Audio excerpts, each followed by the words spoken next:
Okay, guys. Welcome back. Sorry if you can hear my son crying in the background. Um, we're gonna look at post-impressionism.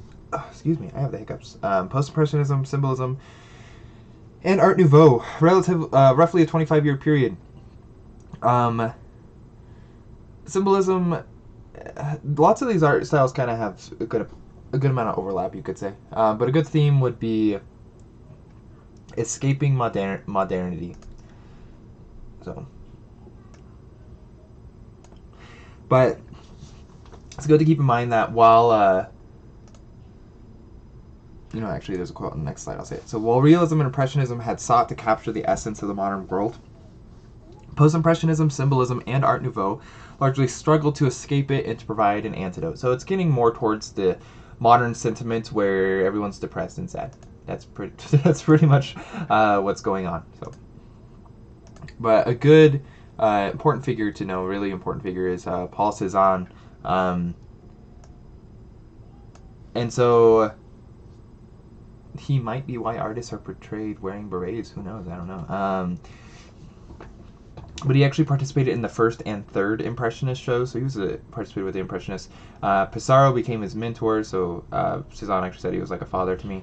But he's always interested in form, structure, wanted to make of Impressionism something solid and enduring, like the art in the museums, is what he said. So, oh, yeah, and there's his quote. Okay, still life with apples in a bowl. So, he definitely, so Cézanne is often considered the father of modern art. Just keep that in mind. Just look at the his balance, his shape, color, etc. But we get these like patchy slab-like brushstrokes. Kind of almost makes it more monumental looking. The space perspective is a bit weird. We have strange perspective in the dishes. The tabletop climbs up the canvas, kind of changes the viewpoints. The subject is kind of just the structure. The subject is structure and form. He kind of felt that all forms in nature were based on cones, spheres, and cylinders. And so we get this like push and pull between flat and 3D. Kind of looks like a... So I can look at the leaves and the wallpaper in the background. Almost look 3D, but the table looks flat. We get this cloth here, these deep folds. The shadows make it look 3D. But at the same time, we get definitely a strong feeling that it's definitely just paint, which would make it feel 2D, flat. But it's pretty representational, but acknowledges first it's just paint on a canvas. So it's just an arrangement of lines and colors. So kind of like Whistler did with his aesthetic stuff. But subject is kind of just still life traditions in the 17th century. So we're kind of just breaking the rules of naturalism. So it's, still life's like this, but it's quite a bit different. Okay. So this is a bit like Impressionism, painted outdoors, lots of bright outdoor colors, broad brushstrokes, flickering light. It's a bit different though, it's a bit more structural, formal, kind of frozen. Even the sky looks structural. But we kind of get this push and pull between depth and flat space. The brushstrokes are flat marks, kind of asserting the surface of the canvas. So there's this conflict between abstraction and representational stuff. We know it's a real scene, but we also know that it's a flat canvas with lines, color, and paint. So it's no longer really a window looking onto nature, so it's not really following that Renaissance ideal. But it definitely looks quickly done. But at the same time, it is very meticulous about he was very meticulous about every mark. Each painting took him a couple of years, actually, astoundingly. But definitely, he was looking for geometric substructure in all things. So the shapes kind of echo each other. We get the curves in the trees, the slopes, the diagonals in the fields, as well as the mountains, and the paint strokes themselves. Here's another scene of the same mountain. But he becomes increasingly abstract as time goes on, more compressed, kind of less depth. There's this balance between observation of nature and a desire to abstract nature, so just showing things as color and shape. But the paint strokes stand on their own, really. He kind of freed painting from the representational role. But he had a very powerful influence on people like Picasso and Matisse. Another very famous post-impressionist is Georges Seurat. It was a Sunday afternoon on the island of Le Grand Jatte. So he made very few, but they're usually quite large paintings with dozens of preliminary studies. He only lived to be about 31. He died young, so he didn't. That's part of the reason why he didn't make that many. but he felt art should be based on a scientific system. So he has a lot of Impressionist influence, stuff like the subject as the middle class leisure activities, with these brilliant colors. We get the sunlight, shows the social types, the boatman on the left corner, bottom left corner, and the courtesan on the right with a pet monkey, you can see down here, which is a bit different. So, but what's also different from Impressionism is it's very controlled. It's got these firm contours, this like frozen formality, kind of calm, this timeless stability instead of this fleeting moment. So it's a bit more like the Renaissance in that regard, right? We have this structure to it.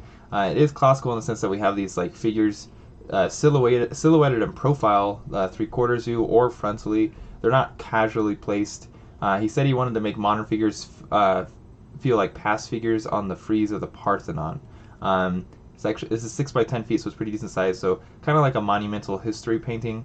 And he did a lot of detailed studies, like a stage set, and he would make them monumental. But his brushstroke was very broken. It's systematic, though. It's very impersonal. The brushstrokes just became dots. The pointillism, or sometimes it's called divisionism. So just that theory that they would merge in the viewer's eyes and produce more luminous color than if mixed on the palette. So you can see, it's literally just dots of paint. Most of you artists are probably acquainted with this. But yeah, quite a bit different. We do have other figures that did this though. Paul Signac, this one's in the Met, so he did stuff like this as well. It's very, perhaps even more obvious. There is a detail of that. Look at that thing. So here's a quote from Elder Dieter F. Uchtdorf story. It's about painting this stuff. So I'm not going to bother reading it right now though. But the painting's very famous. There's been a lot of different plays on it. This is what a student did. And then Starry Dots. Someone did Starry Night in the style of pointillism. So you can do stuff like this for your final project. It's pretty good. Okay. Another good guy to know, Henri de Toulouse-Lautrec at the Moulin Rouge. So he generally painted the nightlife of Paris. Not generally the optimistic sort. We get a very garish light. Definitely cropped here. Ooh. I'm sorry. We're just having all sorts of trouble. But we do actually have a self-portrait in the back. This is him over here. He actually was crippled by a genetic disease, so he was actually very short. I'm not exactly sure. He was around 5 feet or so. But he spent his life in the night spots of Paris, and he actually died pretty young of alcoholism, so he was an alcoholic. But this is the stuff he's known for, Le Goût. So you can definitely see the influence of Japanese prints. This is a really good one to know. He became widely known for stuff like this, these lithographic posters. They're posters. So you get these flat silhouettes, these block shapes, the cropping, the tilted space. You can kind of see the influence of Degas as well, just with the above and the subject matter. But it's a bit different. It's more abstract, cartoonish, kind of like a caricature, very simplified. We get these definitely looking at the minimum of marks, more flat planes and outlines. Makes things very 2D. Moulin Rouge was a famous cabaret, and he often painted the same, like pretty much that a lot, to be honest. But the dancer is Louise Weber. She is actually credited with creating the Can-Can dance she's doing. And then we have the profile in front, who's supposed to be a character known Valentin the Boneless. He was known for his idiosyncratic dancing, so people would recognize him as well. Might be it's kind of satirical, might be appealing, but there's kind of this illusion of gaiety, but there's certainly this feeling of emptiness. So it's kind of this psychological isolation of the dancer. She has kind of this weary expression. We have this lurking profile of Valentin and the dark shapes of the onlookers. So we can feel the rhythm of the dance, like the repeated feet movement. We get the repeated words up here in the yellow gas lamps as well. The rhythm, like the lines of the floorboards and all the figures. And we do this yellow shape on the left is supposed to be globes of the modern electric chandelier that actually did hang over the dance floor. So there's that. Here's what a student did. If you do this, I will cry, but feel free, I guess, for your project. It's this one as well. It's edible, much more acceptable. Okay, here we have an artist that you should guess. This is called the Potato Eaters. So poor people. Poor classes were pretty heavily reliant on the potato as a crop. That's why the potato famine was so bad in Ireland, because that's pretty much all they had for food. Not that they didn't grow other things, but it was just owned by wealthy landlords. But this is Van Gogh. Vincent Van Gogh. Perhaps you could tell. It's kind of akin to his stuff, but you know. Van Gogh said he strove to paint the faces the color of a good, dusty potato, unpeeled naturally, and to convey the idea that these people had used the same hands with which they now take the food from the plate to dig the earth, and had thus earned their meal honestly, which most people cannot say that. I really like this one. This is great. This is a great final project, or a great project right here. The Peasant Eaters. Potatoes eating peasants, that's right. Tables are turned. But okay, here's Vincent Van Gogh's self-portrait, one of them. So he was from Holland, which is a part of the Netherlands. It's pretty much the part of the Netherlands that like everyone lives in. Like their three biggest cities are in Holland. But his father was a pastor. His brother was an artist as well. He desired a life both like he wanted his life to be spiritually fulfilling and socially useful. He tried to be an art dealer. He tried to be a teacher. Tried to be a bookseller and a preacher. Nothing really quite worked out for him. I mean, in some regards, you could say his career as an artist during his lifetime was a failure as well, because he only, as most of you probably know, he only ever sold one work of art, so not really successful. Cal Van Gogh. Okay, Cal Van Gogh. Another self-portrait of him. There he is. You can recognize him, right? Lego stuff.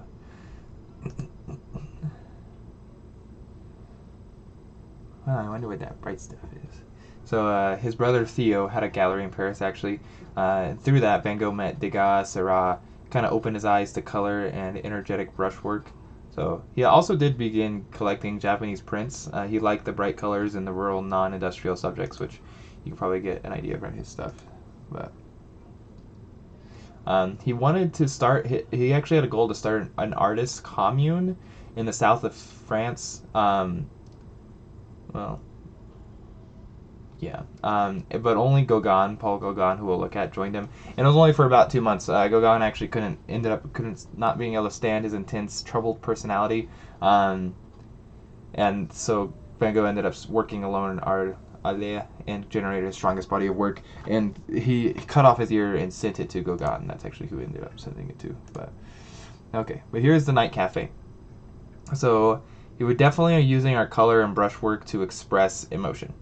So he wanted to express the terrible passions of humanity by means of red and green. That's literally what he said. You can probably see it here. And then we get the symbolic use of complementary colors, makes kind of this harsh, acidic, almost feels sour, like the green lights in the green light in the waiter's hair. This is just a modern character. He just has his hair dyed, actually. But yeah, to also get this tipped perspective, kind of puts us at dis-ease. Kind of looks threatening. So there's kind of this sense of psychological isolation, actually. Here's his sunflowers. He's quite famous for. Here's the sunflowers cake. This is very much what he's known for, this type of wavy stuff. It's just village. You can definitely see his brushwork, though. I mean, it looks great, but you can easily see his brush strokes. His outline stuff. There's some details. Okay, and then perhaps one of the most famous paintings in the world. This is in New York City at the MoMA. This is actually sorry, I didn't change the slide. He painted this when he was after he committed himself to a mental institution, and supposedly from the view outside of his room. But the mood, it's kind of got this definite like emotional intensity, like these surging rhythmic lines. Everything in the landscape is echoed in the town, like the spire here, spire there, the lights in the town, the lights in the sky. So, and this is a cypress tree up front. So, and this was planted. These were generally planted besides graveyards as like symbols of eternal life. And it's echoed in the church steeple, so very like spiritual. But yeah, lit houses in the rural village are protected by surrounding hills. Yellow in the windows, the stars, of course, the light, that spiritual light, but very expressive. So it's really not real. It's not realist. It's not impressionist. Let's call it post-impressionism. But people in harmony with the universe is this was Van Gogh's desire. So he had this commitment to humanity. He actually ended up committing suicide 1 year later. But this is one of the most famous, and perhaps one of the most influential. I would say probably one of the most influential paintings of all time. So. And here's what Elder Gong had to say about it. Vincent van Gogh captured starry night as oil on canvas just before sunrise. Astronomical recreations of the sky in June 1889 suggest Van Gogh's morning star is the planet Venus. Great art inspires new ways to see God's goodness. I don't think Van Gogh would disagree with that either. So, let's play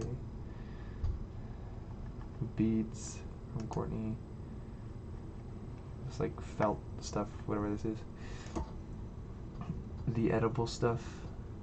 Awesome. Yeah, these are dope. Someone wants to make me these, that'd be cool. I will also take a pair of these. Inside of that. Ah, yes. Vincent van Gogh. He's the goat. It's because he's the goat. Okay. I split it into 2 different slides this time as well. So, okay. On to Paul Gauguin. So, Gauguin's an interesting character. I'm actually quite acquainted with him. But he was a successful stockbroker, actually. He was a collector of Impressionist art, and he ended up leaving his business and abandoning his family, his wife and children, to become an artist. He's French. His wife was Danish, I believe. But he studied with Pissarro. He became a follower of Cézanne. He participated in the last 4 Impressionist exhibitions. He ended up moving around a lot, went to Martinique in the Caribbean. He grew up part of his life in Peru. He's actually half Peruvian. And lived the last good chunk of his life in Tahiti. He had 2 different visits to Tahiti. He came back to Paris for a little bit, and then he died in the Marquesas, which is also in Polynesia. I think I have a map here. I'll show you. But he definitely felt Western civilization lacked spirituality, that they were too materialistic. He believed the art of the ancient and non-Western cultures kind of had more spiritual strength. Before he went overseas to escape that corrupted culture, he tried to do so more locally first, and he went to Western France and Brittany, which is like this Celtic culture. They're a bit more poor. He went to live among the peasants there, seeking a simpler society in tune with nature. And there, at least, religion was still part of everyday life for the peasants. They still wore their distinctive regional costume, and he tried to depict their, and we're seeing it here, tried to depict their simple, direct faith through art that was direct, authentic, free of civilized influences like perspective and shading, so that's why you get what you get. He definitely was looking at stuff like children's art, folk art, medieval art, stained glass stuff. So, and in this case, the women have just heard a sermon about Jacob wrestling with the angel, and so they see a vision of the story along with a cow over here. So we get spirituality and everything. So we get the struggling shapes have the shape of the cow, almost. But the shapes are very much reduced to like this flat, curvilinear outlined areas with very little shadow. So a lot like Japanese prints and stained glass. The background is kind of just this plain tilted up. We have a very flat red color. It's kind of this mystical. He kind of felt deep space was actually just distracting the messages, so it's kind of why he does that. But we get the diagonal of the apple tree, like those Japanese prints that just like cuts it off. But the perspective of Degas. But the hats, the bonnets, they even look animated. So, and he is going to be very influential for a lot of other painters. And here's what a student did of the angel doing a suplex. It's pretty funny. I think that's great. Okay. And this one's an interesting painting. So this is kind of a crisis in Gauguin's life. He was in Tahiti for 6 years, kind of just hoping to discover an unspoiled tropical paradise. But he often, when he got there, he was often just quarreling with French colonial authorities as well as like French missionaries that were there and stuff. He struggled very heavily financially. endured lots of mental and physical decline. He contemplated suicide a lot, explored the fundamental questions about the meaning of life, hence the title of this painting, which he actually said was the signature on the painting. This is how he signed it. So that's what they called it when he sent it back to Europe. But it's meant to be read from right to left, beginning with the sleeping infant and these women looking at him suggestively. He had numerous affairs in Tahiti, and a wife who was like 13, at least for his first trip to Tahiti.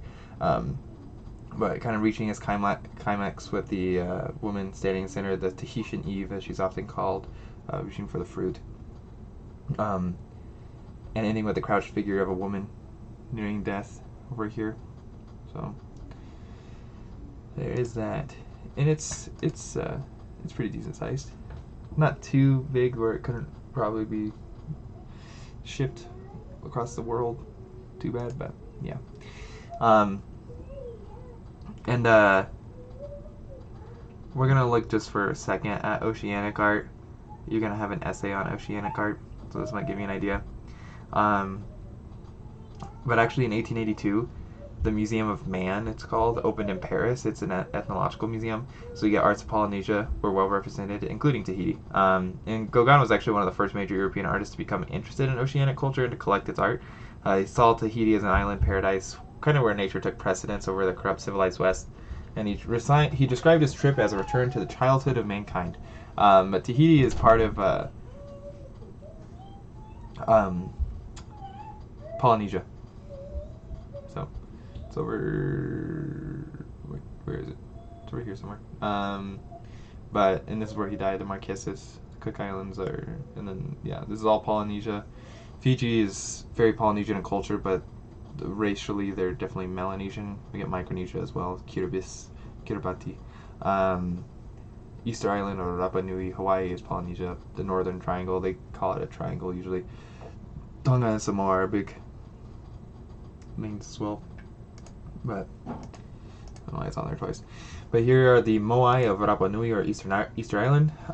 So these were stone statues, probably carved to embody the divine power of deceased rulers and kind of commemorate important ancestors. They were made from around 1000 to 1650.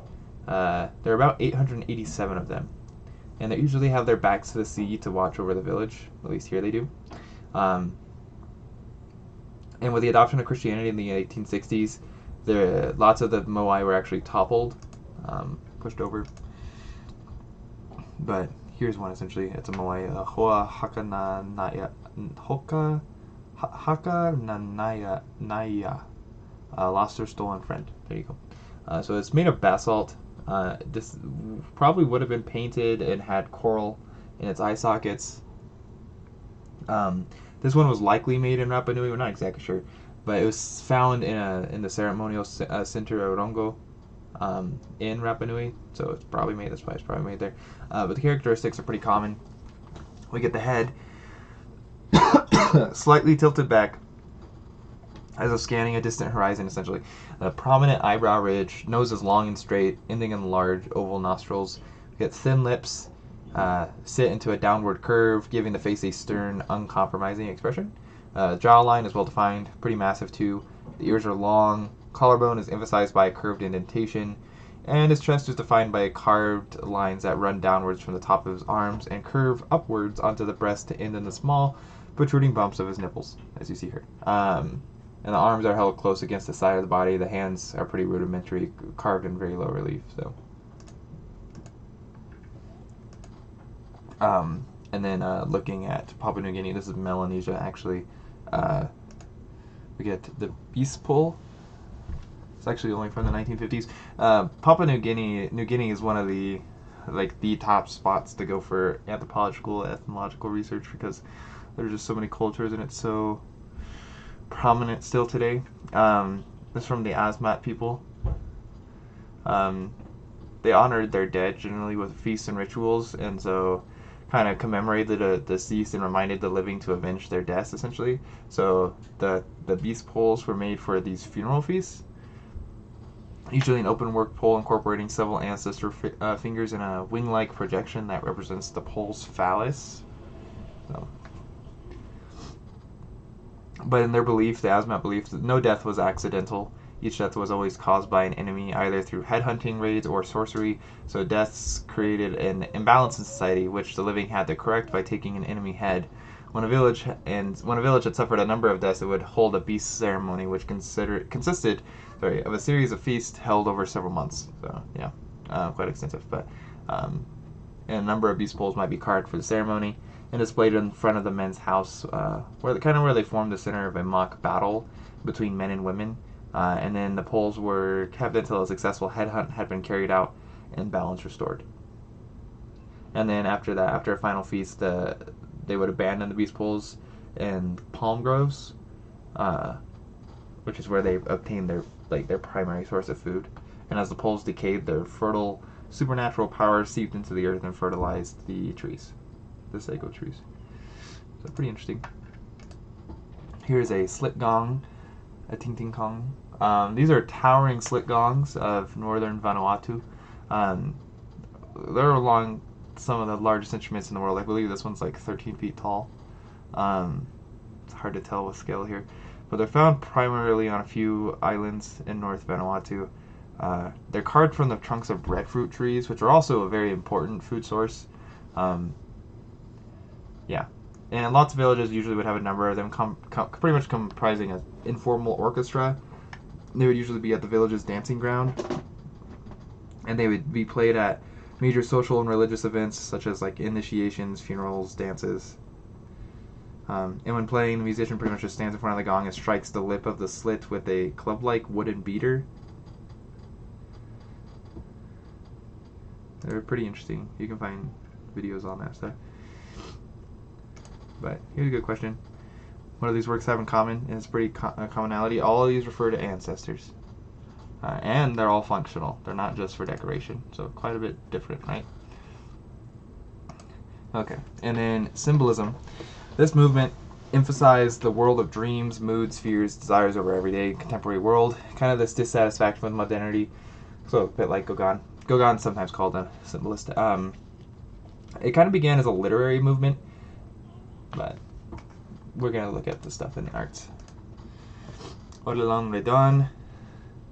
So he's pretty influenced by Goya and his black paintings, if you can tell, but he definitely liked the psychological tales of Edgar Allan Poe as well, who was very popular in France. But he's kind of trying to create visual poems, not really illustrations, that's the idea. So we're trying to evoke the world of Poe's imagination with a soft, hazy, indistinct feel. The balloon morphs into a hairy eyeball. You get like this head severed at the nose that is carrying. But about life, death, eternity, uncertainty, quite troubling. And look at this great art that you can't see. That too, okay. Henri Rousseau, he's often just grouped in with the post-impressionists as well. But self-taught, kind of just labeled a primitive painter because of his naive style. They get the hard edge of Henri. Looks pretty simplistic, but kind of charming, pretty direct. He's also seeking the simplicity of pre-civilization. He was not really widely recognized during his lifetime, but later Picasso and his circle actually admired him heavily for his flatness, his abstraction, like his directness, and just the untaught style. And there's that one. Here's Munch's The Scream. So, excuse me. He's definitely influenced by the curvilinear forms of Gauguin. We have a very intense brushwork though, in color, which we are kind of borrowing from Van Gogh. So he's exploring the psychology, the subconscious. So kind of just about this deep inner anxiety, this universal anxiety of the modern man. We get the skull-like head, this compressed, writhing feeling. The landscape is kind of oozing. It's unstable with this kind of violent perspective. Just kind of forget what we know about perspective in modeling. We're just going to do this now. And actually, here's what it's likely based off of. A passage in Munch's diary dated January 22nd, 1892, and written in Nice, France, contains the probable inspiration for the scene. I was walking along the road with two friends. The sun went down. I felt a gust of melancholy. Suddenly the sky turned a bloody red. I stopped, leaned against the railing, tired to death, as the flaming skies hung like blood and soared over the blue-black fjord and the city. My friends went on. I stood there trembling with anxiety, and I felt a vast, infinite scream tear through nature.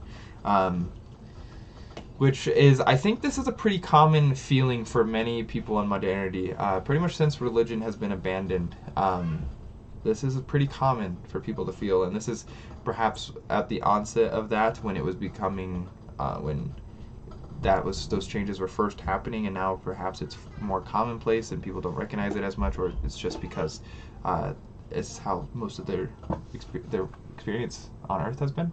But yeah. A little sad. There is the scream. There it is, an edible version. Here it is. Projects, marriage, group projects, homework, grades, tuition, dating, part-time jobs, GPA, mental illness, graduate schools, traveling, moving, sleep, hobbies, grad planner, getting booted, no caffeine on campus, stuff like that. Poor student. You guys will be okay, I promise. Here's Gustav Klimt, The Kiss. So, this is very famous. I'm assuming most of you know this as well. This was inspired by Munch's The Kiss, actually, like 10 years prior, which we're not really looking at. And Rodin actually had a sculpture also called The Kiss. But definitely had a fascination with patterns and shapes and jewel-like stuff, kind of like gold, like Byzantine mosaics. But like beautiful passion, kind of this like dangerous abyss feeling to it. But very decorative. Kind of wanted to break down the hierarchy between fine arts and decorative arts. He's part of a group called the Vienna Secession, this avant-garde artist organization. They were kind of anti-academic art. Nope, not there. Okay. Here's what some students have done. Oh, yeah, this way. Okay. This is an American. He's actually a black American. Henry Ossabaw Tanner. Angels appearing before the shepherds. And he studied with Thomas Eakins in Philadelphia. He ended up going to Paris because there were actually more opportunities for black artists in Paris than there were for artists in America, unfortunately, at the time. But son of a preacher, so very generally pretty religious imagery, which is nice. And we are in the sky, actually, so it's a bit different. We're in the sky with the angels, pretty much looking down on the Holy Land, like the shepherds in the fire. So the material world is kind of dissolved. There's a very ethereal feeling to it. So yeah, okay. I think everyone knows this one as well. Auguste Rodin, The Thinker. It was actually originally part of a series. It was meant to be on top of a whole set of multiple images and whatnot, art called The Gates of Hell. This is inspired by Michelangelo's Last Judgment, but we don't know exactly who this represents. It might be poetry, it might be philosophy. There's kind of a variety of interpretations, but he definitely has huge hands and feet, kind of this sense of indecision, but he's also very muscular, but definitely combines traits of reflection and action. But the complexity has been heavily admired. It's a very admired work. It's not really conceived as a single figure, but as, again, it was part of the Gates of Hell, but there it is anyway. There's Sister Duque and students that you guys may know. I don't know. Maybe you do, maybe you don't. But you get to see the influence. This guy's been pretty influential. The Burghers of Calais. Oh, let me do that. So this was actually commissioned to commemorate 6 citizens who agreed to sacrifice themselves during the 1347 siege of Calais. It was during the 100 Years' War. And so in exchange for the 6 burghers, the English agreed to lift the siege and spare the town. And the 6 actually were eventually freed. They weren't killed. But it's very emotionally charged. They kind of confront death not with so much confidence, but which more with fear, resignation, and anguish.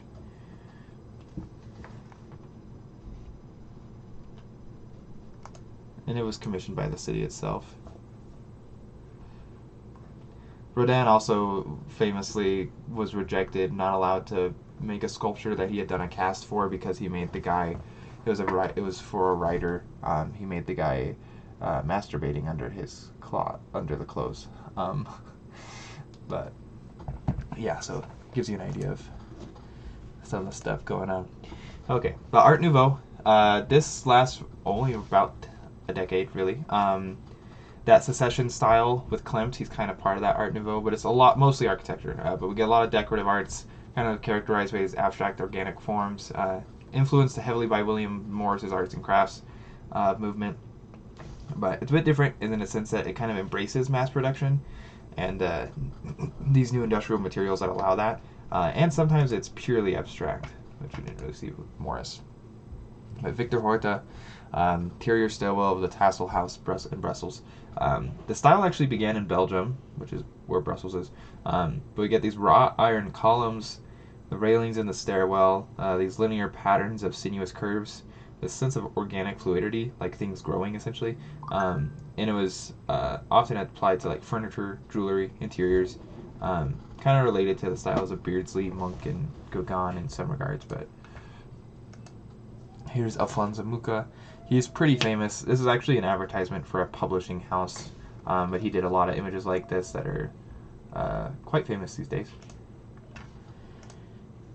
Okay. And then Antoni Gaudí, Casamila in Barcelona. The style actually kind of reflects Catalan nationalism. Barcelona's in a part called Catalonia in Spain that tries to feel like it's it's a bit distinct from the rest of Spain. So sometimes they like to think they shouldn't be part of Spain and whatnot. But this is just a large apartment house. It was devoted to the ideal of natural form. So I believe they're essentially the idea that there are no straight lines in nature, kind of just destroying the architectural box. We get this undulating facade, this irregularly shaped interior spaces as well as a result, but kind of just evokes a sandcastle and seaside cliffs and like waves. We get the wrought iron balconies that are pretty akin to seaweed actually. So, and this is along the Mediterranean coast, so there's that. And there's Casa Mila.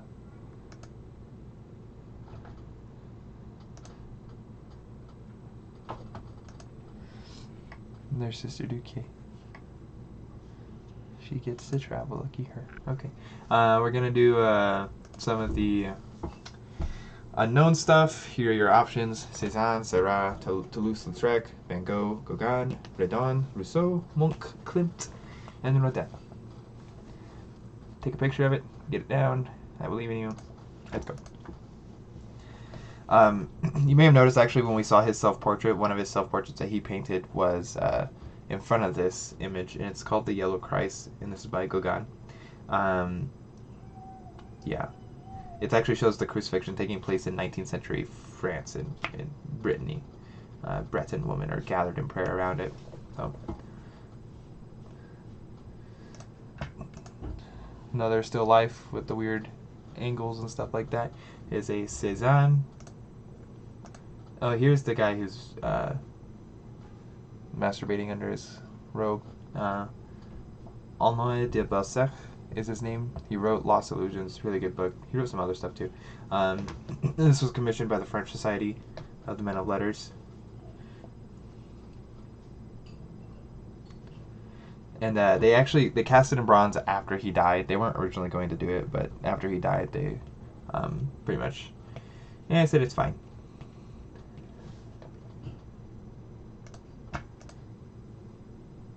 Rodin, and then we got Rodin, and then Redon. You can probably see this is the Crying Spider. Is very akin to the Metamorphosis by Franz Kafka, honestly, but at least the images. Probably know this work, the irises. It's Van Gogh, definitely. If you can see the pointillism, this is George Seurat. I did say he made one of these paintings as well that inspired Klimt's. This is Munch's The Kiss. It's one of those posters, Jardin de Paris, Garden of Paris. Toulouse-Lautrec. It's Miss Piggy doing it as well. And this is Henri Rousseau. And here is it now. It's actually a study by Van Gogh. But here are your works to know. You'll need to know all those Cézannes, Seurat, a couple of Toulouse-Lautrecs, Redon, Rousseau, a couple of Van Goghs, a couple of Gauguins, Munch, Klimt, Oswald Tanner, Radan, Horta, know the Mulka lithograph, and then know those the oceanic stuff. I will be honest though, you'll need to. It's good to know those oceanic stuff. They're not on your exam, because mostly you'll cover the oceanic stuff when you write, you do your essay on it. But yeah. Any questions? Feel free to email me. Again, sorry that this is the mode of instruction for so much more than I would have liked, which is, I wouldn't have liked it at all, but at least I was expecting it and planning it for my surgery. But sorry about that, guys. But I'll see you later.